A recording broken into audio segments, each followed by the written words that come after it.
자, 이번에는 수시 이야기를 한번 해보도록 하겠습니다. 수시. 수시는 뭐 단어 자체는 수시로 뽑는다. 이제 시기상 뭐 이제 그런 의미라고 보시면 되고요. 아까 말씀드렸던 것처럼 기본적으로 수시는 수능 보기 전에 지원을 해요. 보통 6월부터 7월 사이에 원서 넣고 뭐 각종 뭐 면접이 있을 수도 있고 기타 이제 서류 집어넣고 이제 서류 확인하고 이렇게 쭉 진행이 돼요. 꽤 이제 정시에 비해서 긴 기간을 가지고 진행이 됩니다. 일단 수시는요, 원체 대학별로 기준이 다 다르기 때문에 이거를 요약해서 정리하기는 조금 어려운 면이 없잖아 있는데, 이제 그래도 한번 묶어 설명을 해드리도록 하겠습니다. 이제 대학별로 기준이 다른 건 무엇이냐면, 일단 수시 전형 먼저 간단하게 보면 학생부가 있고 논술이 있어요. 그 중에 학생부가 다시 종합과 교과로 나뉘는데, 이게 서류예요, 서류. 그러면 수시에서 학생의 서류를 보는데 이제 교과 과목을 보겠다라고 했을 때 적용 과목이 대학마다 조금씩 다르고요. 과목별 단위수는 이제 학교마다 달라요. 단위수라고 하는 것은 이제 고등학생이 고등학교 졸업할 때까지 듣는 전체 이제 수업 시수를 의미하는 건데, 한 단위는 단위수는요, 한 단위라고 하는 것은 주 1회 수업, 주 1회 수업 기준이라고 보시면 돼요. 그래서 일주일에 한 번 수업하는 과목은 한 단위수라고 말해요. 그 과목에 대해서. 그런데 졸업까지 총 204 단위를 이수를 해야 됩니다. 그러면 보통 뭐 주요 과목은 보통 4단위, 학기 4단위 정도예요. 그러니까 한 학기에 뭐 국어는 보통 일주일에 4번 정도 수업을 해요. 근데 과목 이름이 국어만 있는 건 아니고 사실은 뭐 문학도 있고요. 여러 가지가 있어요. 국어와 관련된 과목들이 이런 것도 모두 포함한 겁니다. 수학도 마찬가지고 뭐 그래요. 근데 이제 이과 학생들 같은 경우는 2학년이 되면 수학 단위수가 6단위 정도로 늘어요. 학교마다 조금씩 다르기는 한데 이제 그런 게 좀 특징이라고 보시면 되겠습니다. 그래서 과목별 단위수는 고등학교마다 다르겠죠. 그리고 그 단위수를 적용하는 건 또 대학마다 달라요. 학기별 배수라고 되어 있는데, 이거는 1학년 같은 경우는 10%에 10%, 2학년에 20%에 20%, 3학년은 1학기만 들어갑니다. 1학기만 40% 정도. 이게 평균적인 기준이에요. 이게 무슨 말이냐면, 서류에서 이제 우리 학생들의 성적이 서류에서 이제 계산이 되어질 때 1학년 1학기 2학기는 10%씩, 2학년 1, 2학기 20%씩, 3학년 40%씩 가중치가 적용이 됩니다. 그러면 2학년의 한 학기는 1학년 한 학기보다 2배, 3학년 한 학기는 1학년 한 학기 4배 정도 더 많은 가중치를 가지고 성적을 산출을 해요. 그런데 이게 고정된 건 아닙니다. 이건 또 대학마다 달라요. 대학마다 다르기도 하고, 또 일부 대학은 학생이 원하는 뭐 한 학년에 한 학기만 보는 그런 전형도 있어요. 어쨌든 대학별 기준이 매우 서로 다르지만 일반적으로 이제 상위권 대학에선 1, 2, 3학년 비중을 이 정도로 가중치를 주고 반영을 합니다. 그 다음에 수능 최저 등급이 있어요. 수능 최저 등급. 이건 뭐냐면 대학마다 다른 기준이라고 말씀드렸죠. 수능 최저 등급은 이제 수시에서 서류 보고 면접 보고 이제 거의 합격이에요. 이 친구는 이제 합격이야. 그런데 마지막으로 수능에서 최저 등급을 받아오라고 합니다. 그러면 이제 등급이란 걸 이해해야겠죠. 수능 등급이란 건 뭐냐면 과목별로 등급이 주어지고요. 상대평가 기준입니다. 상대평가 기준은 1등급은 4%, 2등급이 11%, 3등급이 3등급은 이제 23%. 아이고, 점점점 이제 4등급 이하는 뭐 4등급까지만 적어 드릴게요. 4등급은 40%.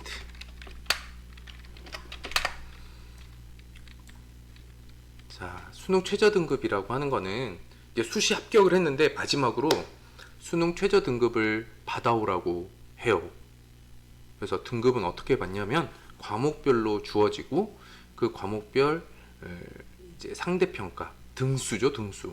등수에서 전체 응시자의 이러한 퍼센테이지 안에 들면 이와 같은 등급들을 받습니다. 총 9등급까지 있어요. 근데 수능 최저 등급에서 4등급 이하는 사실 의미가 없기 때문에 여기까지만 표시를 해드렸는데 어떤 식으로 주어지냐면 이런 식으로 줘야 돼요. 세 과목 합 5등급 뭐 이런 게 기준입니다. 기준의 예시를 한번 보여드릴게요. 뭐 세 과목 합 5등급 뭐 그럼 뭐 국영수일 수도 있고 탐구 과목 하나일 수도 있고 뭐 네 과목까지 보는 데도 있고요. 네 과목 합 5등급. 이게 어느 정도 수준인 거냐? 이제 세 과목이면 5등급 안에 들려면 최소한 어때야 돼요? 뭐 1등급, 2등급, 2등급. 이게 최소죠. 또는 1등급, 1등급, 뭐 3등급. 이걸 넘어서면 안 되겠죠. 이게 수능 최저 등급이라는 이제 기준이에요. 수시에서 합격하더라도 이런 수능 최저 등급을 맞춰오라고 합니다. 어디서 그럴까요? 그렇죠? 마찬가지로 이제 서열 구분을 했을 때 서울 상위권 대학에서 이런 수능 최저 등급을 기준 삼습니다. 수시에서. 그래서 수시에서는 대학에서 학생을 선발할 때 기준들이 다 달라요. 그래서 우리 자녀분들이 고등학교 생활이 이제 끝나고 대학 지원을 할 때 우리 학생의 서류를 잘 살펴보고 유리한 대학과 불리한 대학을 좀 이렇게 구분을 할 줄 알아야 됩니다. 그래서 아무래도 부모님의 이제 어떤 정보만으로는 굉장히 이제 한계가 있죠. 그래서 학교에 도움도 받고 또 컨설팅 해주는 그런 전문가들 만나서 좀 유불리를 따지는 시간들을 가져야 됩니다. 어쩔 수가 없더라고요. 그래서 이제 수시에 뭐가 있는지 한번 알아보도록 할게요. 크게 학생부 전형과 논술로 나뉘어져 있는데 논술은 앞으로 좀 사라지는 전형이라고 보셔도 돼요. 이미 서울대가 제일 먼저 2014학년도에 폐지를 하고 고려대도 폐지했고요. 연세대는 아직 하고 있고 근데 대부분 대학들이 논술 비중을 많이 줄이거나 그러고 있어요. 그리고 뭐 고려대 같은 경우는 논술 없앤 대신에 학교장 추천이 아니라 학교 추천으로 바꾸면서 좀 추천 선발 인원을 좀 늘렸어요. 그 전에 학교장 추천은 일반고 학생 선발 기준이었으면 대신 이제 논술을 없애고 학교 추천으로 바꾸면서 특목고 자사고 학생들도 추천을 받을 수 있게끔 전형이 좀 바뀌긴 했어요. 고려대 같은 경우는. 그러니까 보통 서울대, 이제 고려대나 연세대가 학생을 선발하는 방식을 바꾸면은 좀 그 이제 따라가게 돼요. 상위권 대학들이. 근데 전체적인 흐름은 논술이 없어지고 있는 분위기다라고 보시면 될 것 같아요. 자, 그래서 크게 대학에서 학생을 선발하는 큰 덩어리를 나눠보면 정시, 그 다음에 수시에 학생부 종합, 학생부 교과, 논술 이렇게 크게 네 가지라고 보시면 되겠습니다. 특기자는 따로 분리를 하고요. 자, 그랬을 때 학생부 전형 두 가지 종합과 교과를 설명을 드릴 건데요. 일단 학생부는 뭐냐? 학교생활기록부입니다. 학교생활기록부에는 뭐가 들어갈까요? 학생의 인적사항, 출결사항, 뭐 성적, 학교의 모든 활동, 수상기록, 독서활동, 그 다음에 과목별 선생님들이 점수만 주는 게 아니거든요. 그래서 과목별 선생님이 학생을 평가하는 세부 능력 및 특기사항, 담임 선생님 적어주는 종합의견 등등등 정말 이제 많은 내용이 담겨져 있어요.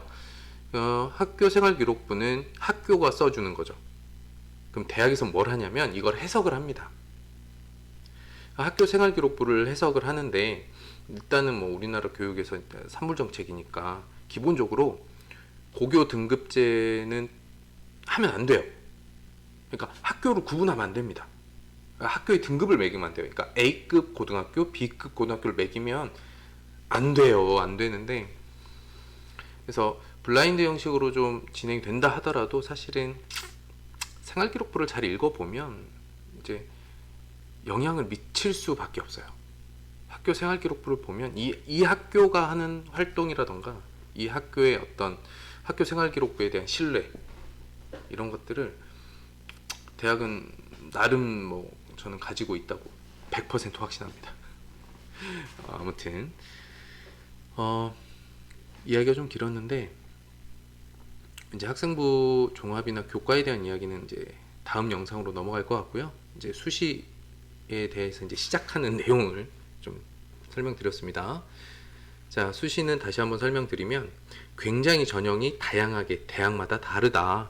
그리고 수능 보기 전에 지원을 하고 수능이 다 끝나고 나서 최종 결과가 나오는 방식도 있더라. 상위권 대학은 대부분 그렇게 돼 있어요. 자, 그리고 하나 더 말씀드리면 수시로 합격을 하면 정시 지원이 불가능합니다. 수시 끝나고 정시로 못 넘어가요. 그래서 수능을 굉장히 잘 볼 자신이 있던 학생이 수시를 너무 이제 낮은 대학으로 쓰다가 덜컥 합격해버리면 수능을 정말 잘 봐도 정시로 지원을 못한 안타까운 일들이 종종 발생을 해요. 그래서 이 수능, 그 다음에 정시와 수시의 관계를, 이 균형을 잘 맞춰야 됩니다. 그 내용에 대해서 이제 다음 영상에서 또 설명드리도록 할게요.